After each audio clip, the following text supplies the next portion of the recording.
పంచతంత్ర కథ కోమయ్య మరియు డోలు.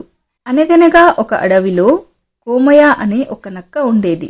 ఒకరోజు అది చాలా ఆకలితో ఉంది. తినడానికి ఏమైనా దొరికితే బాగుంటుంది అని అటూ ఇటూ ఆహారాన్ని వెతుకుతూ ఉంది.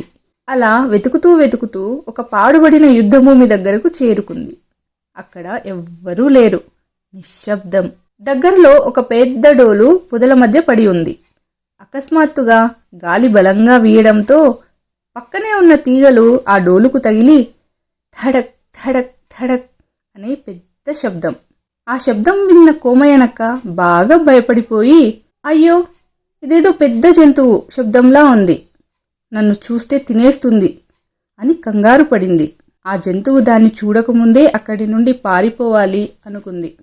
కానీ కాస్త నిదానించి, ఏమీ చూడకుండా పారిపోవడం మూర్ఖత్వం, ముందు అదేమిటో తెలుసుకోవాలి అని నిర్ణయించుకుంది. బాగా ధైర్యం తెచ్చుకుని చిట్టి అడుగులతో మెల్లగా మెల్లగా పొదల దగ్గరికి వెళ్లి చూసింది.